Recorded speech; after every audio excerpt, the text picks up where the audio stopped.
The investigation was done properly until Barry Krischer got involved.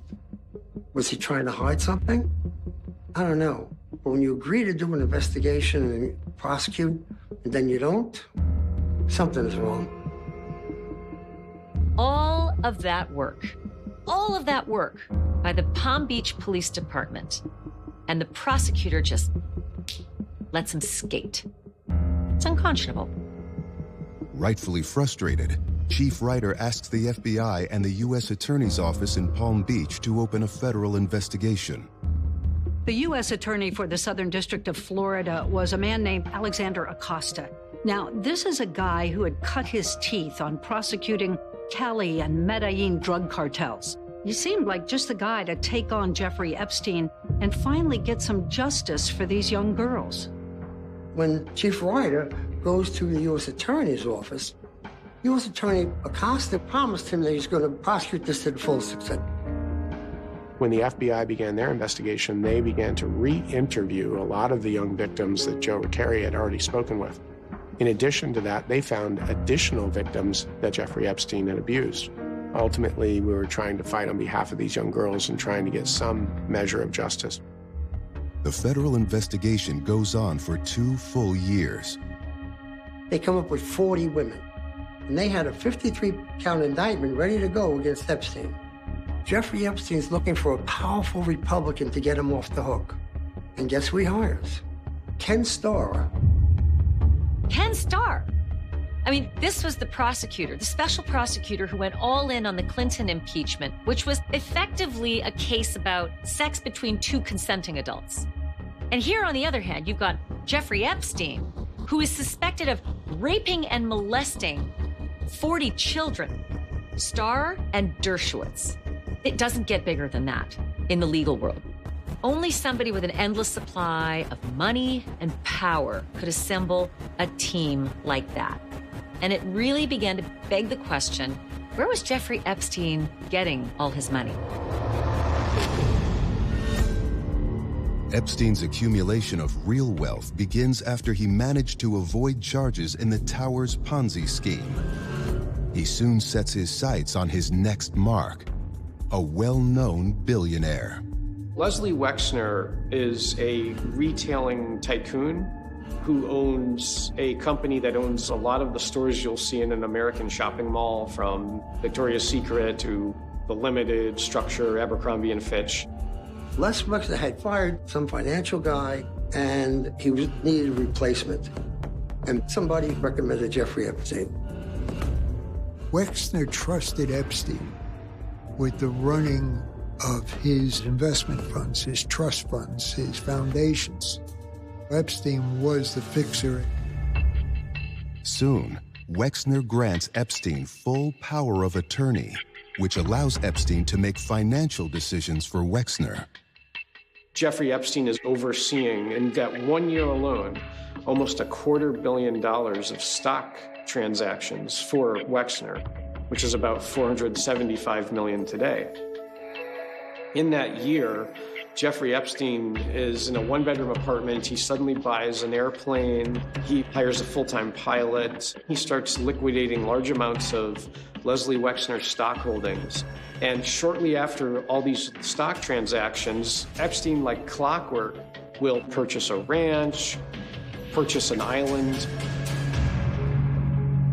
One of the biggest issues is if you have too much money, most likely you won't miss it if some is taken from you. That's very important. And you become the perfect victim for frauds and identity theft. Working for Leslie Wexner, Epstein is suddenly showered with hot and cold running money.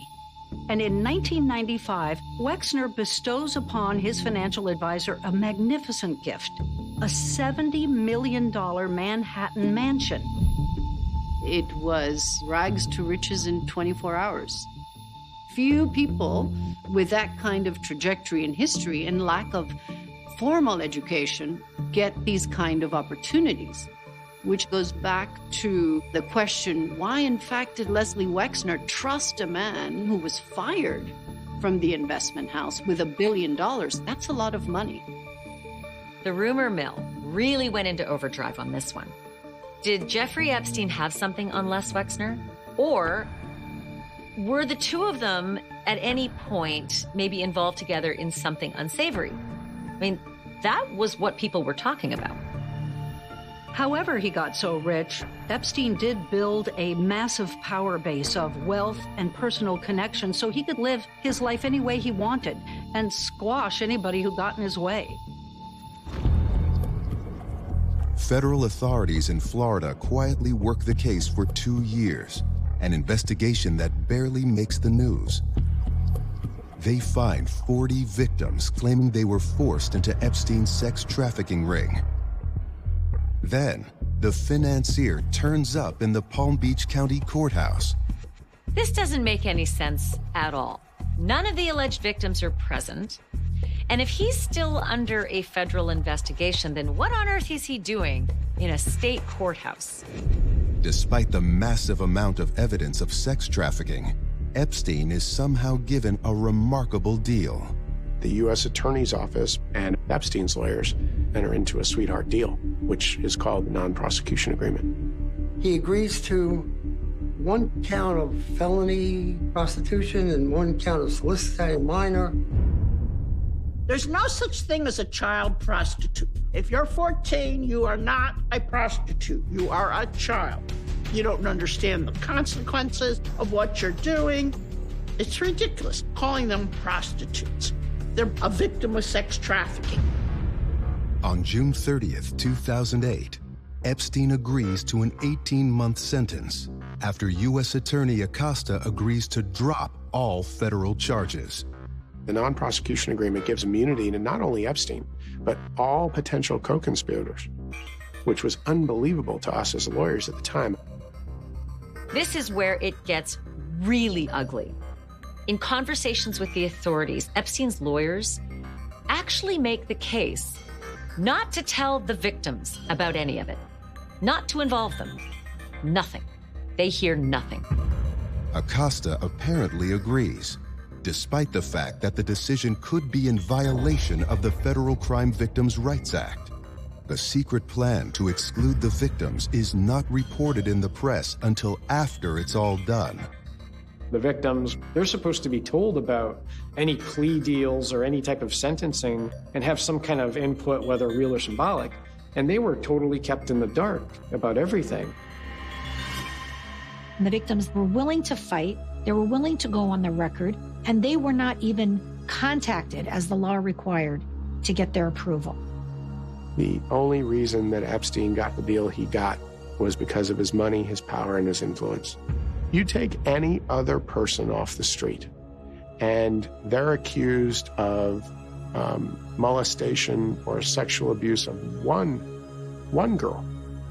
They end up behind bars for 5, 10, 15, 20 years.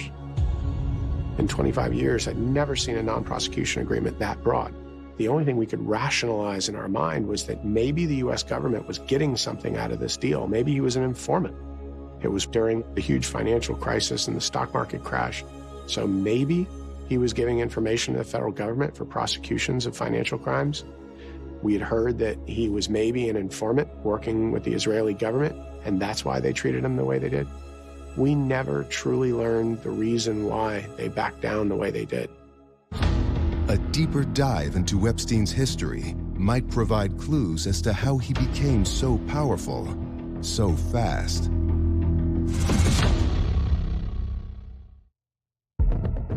Jeffrey Epstein's unusual meteoric rise has made him rich. But the boy from Coney Island doesn't exactly fit in with the high society crowd. He was always just trying to build himself up. Jeffrey Epstein was definitely insecure. And I think he needed all this aggrandizement because really he was born a simple guy. It was in the early 1990s that Jeffrey Epstein meets Ghislaine Maxwell, and she is his ticket to high society. Ghislaine Maxwell, she was a socialite. She was very well known and followed by the British tabloids. And she is the daughter of Robert Maxwell, who was a press baron in the United Kingdom. He owned the Daily Mirror group of newspapers. And so he was a very wealthy, connected person. He named his yacht, the Lady Ghislaine, after his favorite daughter. Ghislaine, as a young girl, she had a very wealthy life. She was part of one of the richest families in Britain at the time, and she really had whatever she'd wanted. I'm Laura Goldman, and in the 90s, when I met Ghislaine Maxwell and Jeffrey Epstein, I was a stockbroker. Ghislaine is a very accomplished woman, went to Oxford. She speaks several languages. Basically, you would see Ghislaine at the opening of everything. If there was a gold envelope, she was there. She was part of the scene. She liked to party. She was a good time girl. My name is Christina Oxenberg. I'm a writer by trade. I am a cousin of Prince Andrew. And in 1990, I met Ghislaine in America at a super ritzy party. And I was there with my husband, and they knew each other. And so as she walked over and he said, "Oh, Ghislaine, hello." She did a bizarre little performance. She looked at me and she looped her arm in his and she said, "Who is that?" I was getting ready to divorce this guy anyway, so I thought it was quite funny. Ghislaine was living the good life, bouncing between London and New York. And then it all came crashing down. In 1991, Robert Maxwell was sailing a yacht in the Canary Islands, and he drowned. His body was found by the Spanish Navy, and there's conflicting information about exactly how he died. Robert Maxwell was on his yacht. He either fell over, attempted suicide, or was murdered. A conspiracy theory arises as to why he might have been killed. I know from Jewish sources that Robert Maxwell was a spy for Israel, and many people have also told me that he possibly sold information to other governments. Some believe his secret life might have led to his demise. Others think the impending discovery of shocking crimes might have led to suicide. After he died, it was discovered that he had robbed his own employees' pension funds to prop up his businesses. Ghislaine believes he was murdered. She doesn't believe that he would have ever committed suicide. When Maxwell's global media empire collapses, Ghislaine flees the UK media frenzy for New York in hopes of reclaiming her status. I think the death of her father affected her in every possible way, especially financially. She lost her money. She felt she lost her identity. Ghislaine calls me and invites me to a tea party at her apartment, and her behavior is bizarre. She just simply was dressed in white bra and her underwear. Very pretty underwear, but underwear. And 3 other girls, we're all dressed. She's very chatty, and she's saying that she's broke, and I think she thought I would be of some use to her.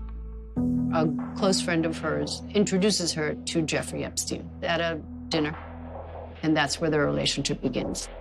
Epstein had just really hit pay dirt in terms of managing Leslie Wexner's money.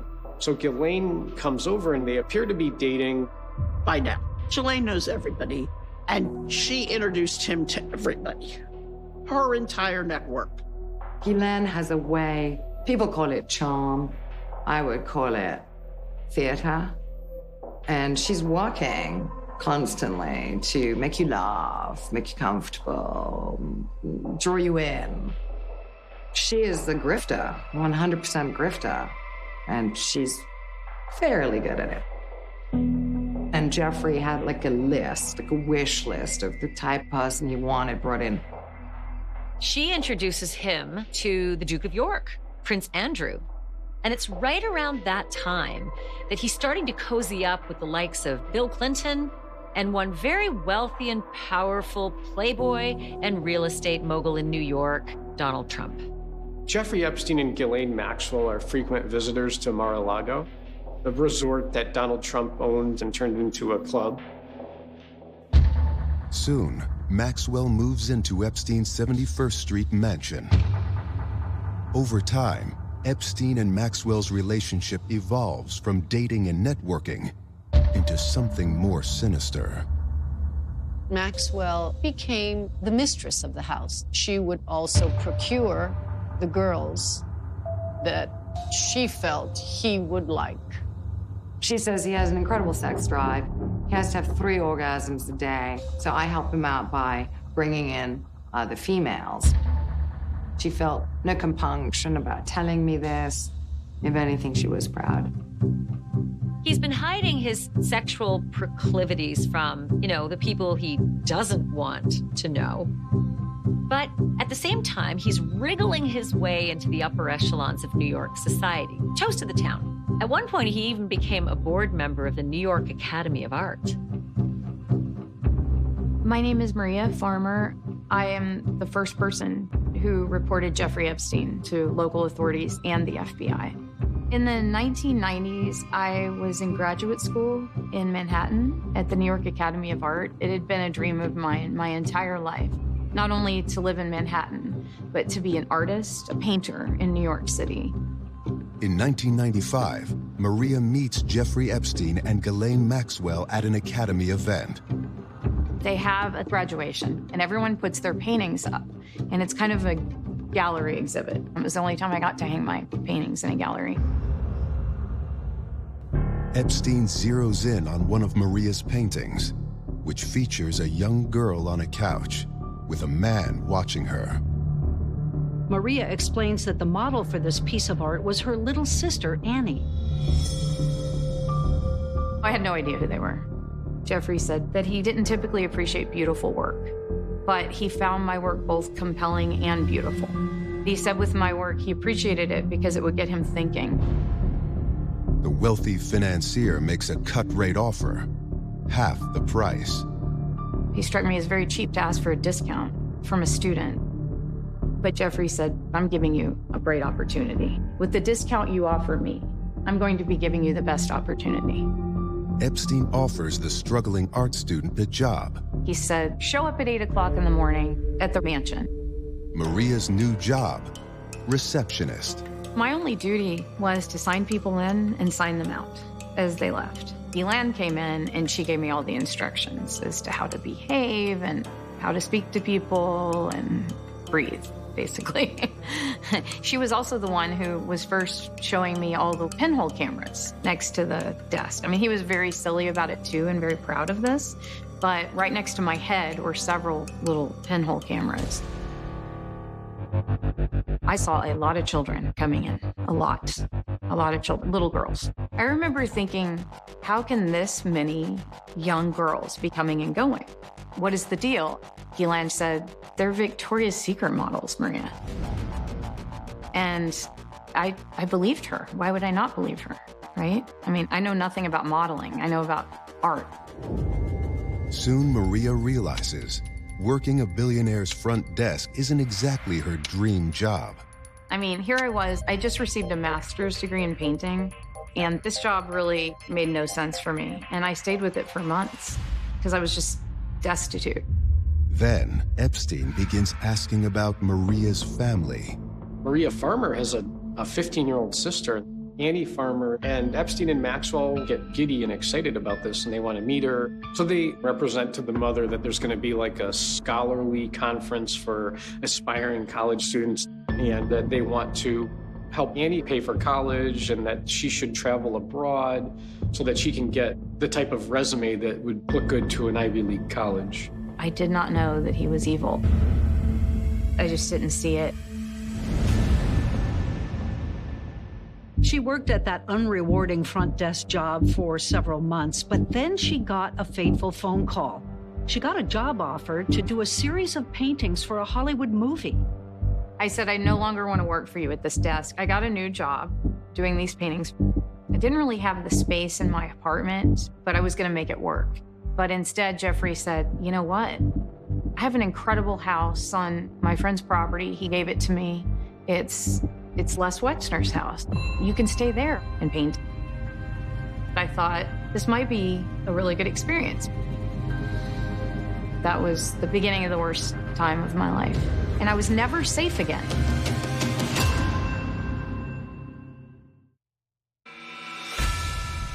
In the summer of 1996, Maria Farmer sets up her art studio at an Epstein home nestled on the property of Les Wexner, the billionaire CEO of L Brands and Victoria's Secret. Jeffrey said, "This is where the Victoria's Secret models stay, totally safe and beautiful." According to Maria, what starts as a dream chance to finally focus on her art quickly becomes a nightmare. Maria makes serious allegations against Jeffrey Epstein and Ghislaine Maxwell. There are pinhole cameras throughout that house in New Albany. And I know this for a fact because Ghislaine and Jeffrey told me. And they also wanted to make it really clear that I was being watched. Jeffrey and Ghislaine came to visit a couple times at the estate one night. Ghislaine called me in and she asked me to come with she and Jeffrey for a second, that Jeffrey needed to talk to me. And so I walked just down this hallway. This room I was never allowed to go in because it was Jeffrey's room. Ghislaine was in a robe and she walked me around the 4-poster bed and she wanted me to rub his feet. And I remember him moaning and being very dramatic. And so I said, I think I'm not very good at this. He put his hand like this and started harming me, like on my chest. And she went like this and mirrored him. So they were both like twisting me on my chest, and it was really strange, and I felt really uncomfortable and embarrassed, right? And at one point I started, like, tears started to come out, and she took my hand and was like rubbing it and being all disgusting and like, kissed my hand. And I remember thinking she was so disgusting. And that was for me the greatest moment of horror. Maria says she managed to run away and hide in her bedroom. I remember thinking that I was going to die too, and thinking about my mother and how my mom was going to handle this. The next morning, Epstein and Maxwell leave early for the airport. Jeffrey called me to tell me he'd had a great time the night before. And I just started sobbing, and I'm like, I quit. I hung up. Ghislaine called and was screaming at me. I was able to fight my way out of there. I remember driving out of the gates and thinking, I have just escaped hell.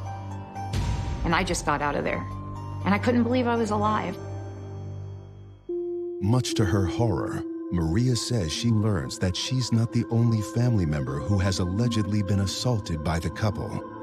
Earlier that summer, Maria says Ghislaine and Jeffrey had flown Maria's little sister Annie to New Mexico, to his ranch. And the idea was, they told her, that she would join a group of students there to do some college planning. But when she gets there, there's no other students that are there. Maria finds out that Annie was sexually assaulted by Epstein and Maxwell. I don't know how to explain this, but she is my whole world. I went to her and I said, we need to go to the police. So Maria Farmer returns to New York and reports to a police precinct near Epstein's house about what Epstein had done to her for assault. And the police tell her, well, this might actually be a case for the FBI. I reported to the FBI that night. I reported they trafficked my sister, and I thought, I can't let this happen. But nothing ever seems to actually happen with any of these reports. It's unclear what type of follow-up or investigation ever actually occurred. Even in 1996, did Jeffrey Epstein have the power to quash a federal investigation? Nearly a decade later, the Teflon financier continues his ascent and deepens his connections to major players. He came on the scene very quickly with like a bolt of lightning. All of a sudden, he was there, and he had all this money, and he was taking everybody on his private plane. President Clinton was looking for someone to fly him to Africa on a private jet, and Jeffrey agrees to take the president. Kevin Spacey was on that trip, Chris Tucker, comedian, was on that trip, Ghislaine Maxwell, and several other girls were on that trip. In 2002, the editor of Vanity Fair, Graydon Carter, is intrigued with Jeffrey Epstein. He wants to know, who is this guy and how did he make all this money? And he asks one of his star correspondents and writers, Vicky Ward, to dig in, do the story, and research how this guy got to where he was. In her reporting, Ward discovers the criminal complaints Maria and Annie Farmer filed. Vanity Fair contacted me, and they really, really wanted to do an article about Jeffrey Epstein, and they knew everything. Vicki Ward knew everything that had happened to me. She knew all the bad things. She knew enough to know this was a very dangerous man. And she knew that he had harmed my sister, who was 16. When Vicki Ward was working on her story, I guess she had asked Jeffrey about Maria Farmer and her sister, and that's when Jeffrey went full blast to try and stop the story. Jeffrey somehow got into Vanity Fair's office one day, and it was unnerving, to say the least. Vicki was pregnant when she was doing the story with twins, and he said he was going to put a curse on her. It frightened her for whatever reason. In the end, Epstein's campaign to drop Maria and Annie Farmer from the article works. Jeffrey said to Graydon, take out the women. And Graydon did. I wouldn't have, but Graydon did. I gave up everything for the truth. All I wanted was for people to know the truth. And I found that most people do not want to hear the truth in this case. I remember thinking that this guy, he could get away with anything. Now, Maria is terrified. She leaves New York, leaves the art world, and goes into hiding. It'll be another decade before her voice is heard. But for Jeffrey Epstein, he's just getting started. Jeffrey Epstein begins his 18-month sentence. As part of the sweetheart deal his lawyers made with U.S. Attorney Alexander Acosta. He's allowed out on work release during the day to go to an office where we now know he's meeting with other people on his staff, which included young girls. And then he goes back to sleep at the jail at night. This convicted child sex offender is still being granted access to young girls, all while he's supposed to be in prison serving a sentence. It's like it was just business as usual for Jeffrey Epstein. I mean, this was not a hard time. No. In July 2009, Epstein is released early on good behavior. Once his sentence is over, he's secreted out of jail, no one knows about it, and he gets to go home. His lawyers work to reduce his legal restrictions. They argued that Jeffrey shouldn't be put on the sexual offender list. I was there in court. And the judge came out and said, are you kidding me? I mean, thank God it was a legitimate judge, but how could you? It was later discovered that Mr. Epstein continued molesting young girls even after he was allowed out of jail here in South Florida, and that there were additional victims up in the New York area. The federal government should have charged Epstein with, at the time, sex trafficking, and by not doing so, they allowed Epstein to continue to prey on women for another 12 years. Since Epstein was not held accountable in criminal court, some of his victims turned to the civil courts in search of justice. Several of the attorneys representing the victims begin to file civil cases against Epstein for restitution on behalf of their clients.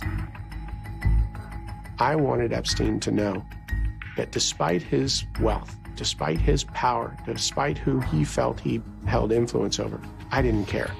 I didn't care who he was. He wasn't going to intimidate me, and I was going to ask him the most personal, embarrassing question I could possibly think of. Would you raise your right hand, please? Yes. Do you solemnly swear the testimony you're about to give will be the truth, the whole truth, and nothing but the truth, so help you God? Yes, I do. Could you please give us your name? Jeffrey Epstein. Is it true, sir, that you have what's been described as an egg-shaped penis? The deposition is adjourned. My hope was the question alone would get him upset, that he'd slip up. He'd get mad at me. He essentially pled the fifth to every question that was asked of him. Leslie Wexner fires him formally, but Epstein's already made enough money and has all the contacts in the world he needed. And so he begins to fix his reputation. My name is R. Corey Hay. I am a publicist and columnist and reporter in New York City. So I wear a couple different hats. The publicist is brought in to tell the story of the client. So it's about repairing your reputation if it's repairable. As a gossip columnist, I've always had my ear to the ground, so to speak. So I would hear odd stories about Jeffrey. Epstein reaches out to Hay, seeking advice. I would never have worked for Jeffrey Epstein. I only went to see that house, to put on my reporter's hat and get a story. On the first visit, we walked out of the office and up some stairs and back to a very grand baronial room. There was Jeffrey seated at the end, quite imperious with his fabulous gray hair and not dressed up, no suit, no tie. And he's quite disarming and charming. Basically, he said he was unhappy that all the stories about him started with Jeffrey Epstein's a billionaire pedophile. So he said, I'm just tired of reading stories that start this way. And I looked up at the chandelier, and there was a blow-up doll in it, a sex doll. Okay. It was getting weirder and weirder, but even I was sucked in. It was fascinating. So I went, well, Jeffrey, you got to go to Bill Gates and Melinda immediately and pledge your entire fortune. You need to give $1.5 billion immediately, outright, not a few deaths. Give it right now. Then I said you had to go into professional rehab for 1 year. She looked at me like, 1 year? I said, 1 year. One of the sex clinics where he could get real help. In the end, Epstein doesn't take most of the advice, and Mr. Hay is glad he didn't. I'm not interested in getting Jeffrey Epstein off the hook because these girls, they'll never be off the hook. Epstein does try one new tack. He began recreating himself, calling himself a philanthropist, interested in the sciences and in education. He gave Harvard $6 million in total, and everybody bought that hook, line, and sinker. MIT, Stanford, I mean, even Bill Gates invested $2 million on behalf of Epstein. Now, people are ashamed they took the money, but they took it because the world runs on money. He was accepted back in society here in New York, which is disgraceful. Bill Gates, Prince Andrew, a long line of important people. They were all still friendly with Jeffrey after his conviction. And then Epstein starts getting invitations to scientific conferences and high society parties with bold-faced names like Katie Couric, Jeff Bezos, and Elon Musk. He is still the convicted pedophile billionaire, but nobody seems to care. Epstein's masterful ability to manipulate celebrities and power brokers continues uninterrupted. Would anything stop him from terrorizing more young girls?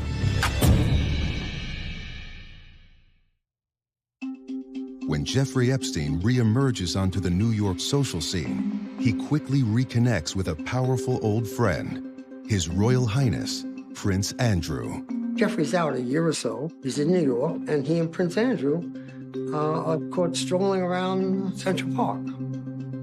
Not a good look. Prince Andrew in the late 80s was really seen as a party boy. Tabloids called him Randy Andy, someone who was a womanizer. You know, he said he was loved beautiful women and had a lot of girlfriends, had a lot of dates, had a lot of parties. And I think under it all was really the expectation of Andrew that women would fall at his feet, that women would see him and be absolutely fascinated by him. We know that Ghislaine introduced Epstein to Prince Andrew not long after she arrived in New York City, and that they started spending more and more time together, Epstein and Prince Andrew, in the early 2000s. And we start to see Epstein being invited to royal parties and royal properties. Jeffrey Epstein was really introduced to the British public in 2010 with a bang. That was really shocking because what was Andrew doing walking with this convicted paedophile in New York City? Things really take a turn in 2011 when a photo of the prince and a young girl surfaces in the UK press. It was allegedly taken at Ghislaine Maxwell's flat in London. And the girl is Virginia Roberts, who claims to have entered Epstein's sordid world at the age of 15 by unhappy accident. Virginia Roberts' father worked at Mar-a-Lago, and so he gets her a job there. So Ghislaine and Epstein are having lunch at Mar-a-Lago, and Ghislaine walks into the ladies' room, and Virginia Roberts is the bathroom attendant, working part-time. So Maxwell's like, oh, wow, are you interested in massage? I know this wealthy man who, he might actually pay for you to be trained as a masseuse. And Virginia Roberts is like, wow, this is great. I could get like a professional license. So Ghislaine then introduces her to Epstein that afternoon. Virginia says she agreed to meet Maxwell and Epstein at his Palm Beach mansion the same day. Virginia Roberts' father dropped her off there. It was his understanding that Ghislaine Maxwell would be kind of like chaperoning and overseeing his daughter. And so when Virginia goes up, she's a little bit weirded out by like, why is this guy laying in a towel? And she's like, okay, must be how massage therapy as a profession it works. It's Maxwell is basically massaging Epstein and showing her, do it like this, rub him like this. And then Epstein at some point flips over and she is sexually assaulted, and Maxwell is there the whole time. And at the end, they pay her a couple $100 and say, you did great, and when can you come back? Virginia says she was sexually abused in the past, and I think that may have set her up as easy prey for a predator like Epstein. She would later say that she came to believe during this time that this was normal. The lifestyle with Epstein was the way life was just supposed to be. Pretty sad. He grooms her, which is what these traffickers do. They groom you, first to trust them, to believe that they're the only ones who are going to take care of you, to love you, to protect you. And then over a period of time, she was sort of like a long-term employee who was then pimped out to other rich, powerful men around the world. He begins to loan her out to his rich male friends. And so one of them happens to be, according to Virginia, Prince Andrew. Jeffrey Epstein's plane was nicknamed the Lolita Express, named after Nabokov's famous novel Lolita, in which a college professor has sex with a 12-year-old girl. Photos of the plane's luxurious interior were taken when the Lolita Express was put up for sale. They later surfaced in the tabloids. Ghislaine told me proudly the private plane that she and Jeffrey Epstein used was wired for audio and video. She was more than hinting that the purpose of this was blackmail to insulate themselves, to protect themselves. I bet Jeffrey saved the videotapes because he enjoyed looking at them. He was probably a voyeur. He was clearly a pervert. And then, of course, there was that backup. You could use those tapes as leverage if you got in trouble. But at some point, I think it was March of 2001, this is a series of flights into Europe that Virginia Roberts is on Epstein's plane. And one of the flights lands at London's Luton Airport. According to Virginia, Ghislaine Maxwell takes her out shopping, dresses her up. It's like, oh, you're going to meet a prince tonight. And then we get in the car, and Ghislaine tells me in the car that I have to do what I do for Jeffrey for Prince Andrew. And that's when I learned what was going to happen. And to Virginia Roberts, she's like, oh my God, even these royal people are just as sick and depraved as he is. But she basically goes out dancing with him. When we went to Club Tramp, and he danced with me, and he sweats a lot, and he smells funny. And that's the very first time I met him. And that's right before I was abused by him. My client is a London woman who recalls seeing Prince Andrew and Virginia Roberts together at that London nightclub in 2001, just as Virginia Roberts says. Prince Andrew was smiling, happy, having a great time. Virginia was not. Virginia looked very sullen and quiet. According to Virginia's legal filings, on Epstein's order, she had sex with the prince. You cannot say no to these people. And of course, there is sadness, there is anger, there's scars that will never heal, ever. You're not even acknowledged as being alive or there or important or cared for or worried about in any way. None of those human emotions were attached to me when I was trafficked to Prince Andrew. Prince Andrew denies all of these allegations, but Virginia Roberts also states in legal filings that she's had sexual encounters with other associates of Jeffrey Epstein's. One of the most notable, Alan Dershowitz. Alan Dershowitz denied the allegations too, and because of that, Virginia Roberts sued him for defamation. And in a totally bizarre turn, he sued her right back. Did you ever see Mr. Epstein with underage girls? No. Oh, no. If I had ever seen Jeffrey Epstein in any inappropriate situation with an underage girl, I would have terminated my relationship and turned him in. No way. This is a woman with a long, long record of lying for money. I was always disgusted that there were so many people involved. It was the elite of the world. It was people who run the world. It was the most powerful people in the world. Finally, after 3 years of alleged abuse, Virginia manages to escape Epstein's grasp. Epstein had proposed to her that she give him a child. And so he sends her to Thailand to bring back a 12-year-old. Virginia goes to Thailand, but the thought of procuring a 12-year-old girl for Epstein gives her the strength to escape. She meets this young man, and they fall in love instantly, and they instantly marry. And she calls Epstein from Thailand and says, I'm never coming back. For a number of years, she went into hiding until she received a phone call from the FBI. The FBI approached Virginia Roberts concerning Epstein when they were doing their investigation, and she handed over the photograph to the FBI. Virginia files a defamation suit against Ghislaine Maxwell and a civil suit seeking damages against her as well.